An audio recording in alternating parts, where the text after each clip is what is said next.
Vamos a ver ahora los puentes de hidrógeno. Los puentes de hidrógeno son un tipo de fuerza de interacción entre moléculas. Es decir, una molécula puede interaccionar con otra a través de los puentes de hidrógeno. Vamos a ver cómo se produce esta interacción. La van a sufrir oxígeno, nitrógeno o flúor. Solamente tiene que haber oxígeno, nitrógeno o flúor y que esté unido a un hidrógeno. Es decir, tenemos que tener un oxígeno unido al hidrógeno, un nitrógeno unido a hidrógeno o bien un flúor unido a hidrógeno. El hidrógeno se une a un par de electrones solitarios de otra vez oxígeno, nitrógeno y flúor. Es decir, tiene que haber un par de electrones solitarios, al menos uno, en alguno de estos tres átomos. Y entonces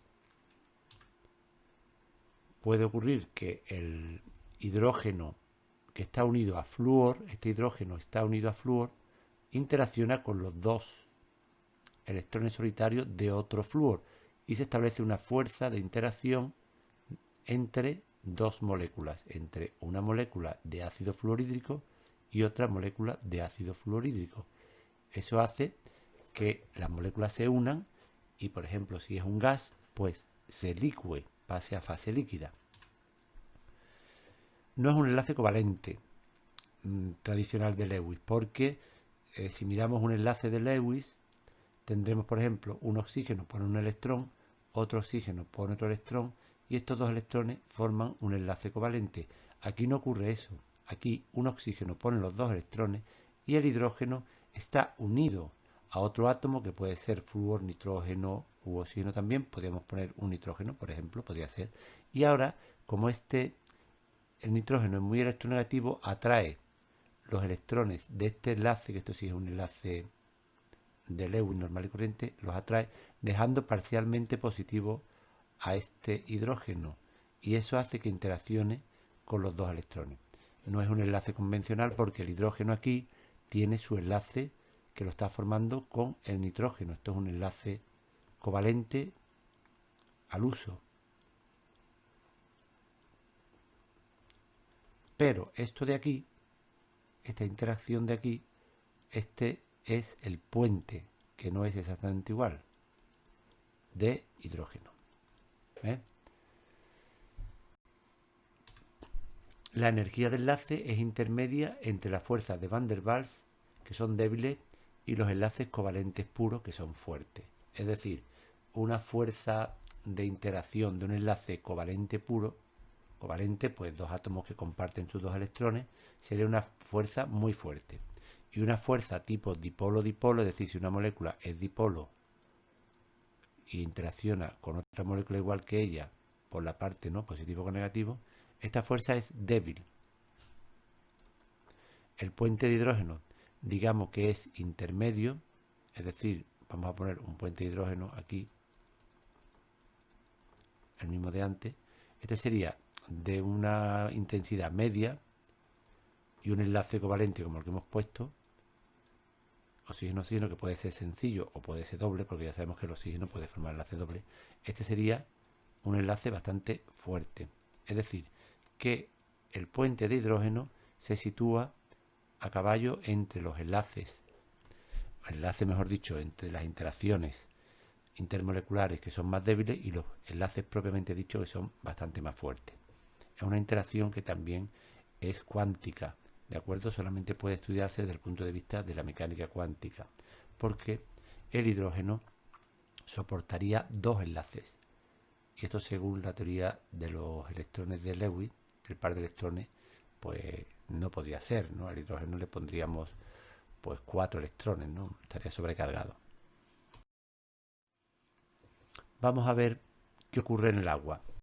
Si estudiamos la molécula de agua, vemos que el oxígeno, que tiene su configuración electrónica 1s2, 2s2p4, el oxígeno, como decimos, tiene 6 electrones en su capa 2. Luego dibujamos 6 puntitos. Mientras que el hidrógeno tiene un electrón, como sabemos,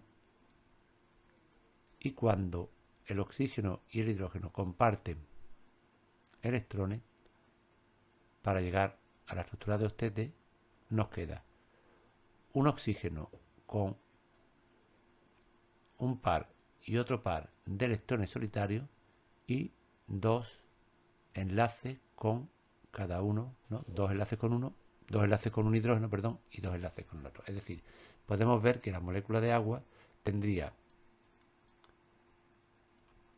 dos pares solitarios y dos puentes de hidrógeno. Y esto ya hemos visto que en VSEPR la geometría es tetraédrica. Pero bueno, vamos a representarlo plano para que se entienda mejor. ¿Qué puede ocurrir cuando una molécula de agua se acerca a otra molécula de agua? Pues que se produzca una interacción entre el par de electrones solitario de un oxígeno con el hidrógeno de otro átomo. Entonces aquí se forma el puente de hidrógeno. Claro, aquí esto puede repetirse, es decir, este puente se puede repetir aquí con otro hidrógeno de otra molécula. Este hidrógeno de aquí puede ir también a un par de electrones de otra molécula de agua. Es decir, que podemos hacer aquí una red de muchas moléculas unidas unas con otras. Y esa sería la estructura del hielo, cuando todas las moléculas están unidas unas con otras por puentes de hidrógeno.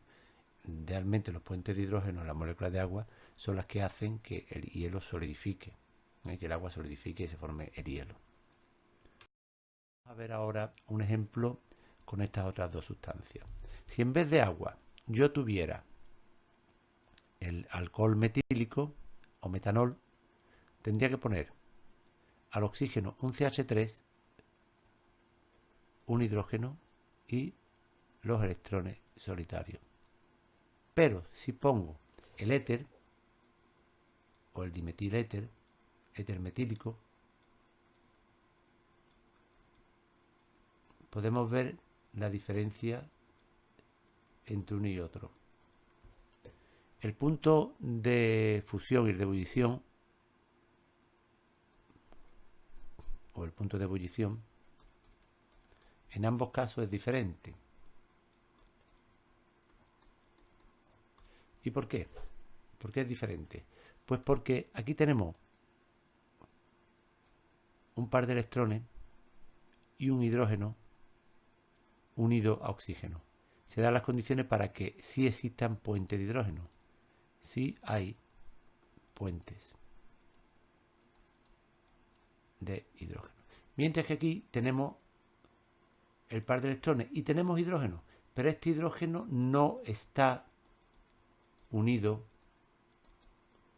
a oxígeno, nitrógeno o flúor. Por lo tanto, no hay puentes de hidrógeno.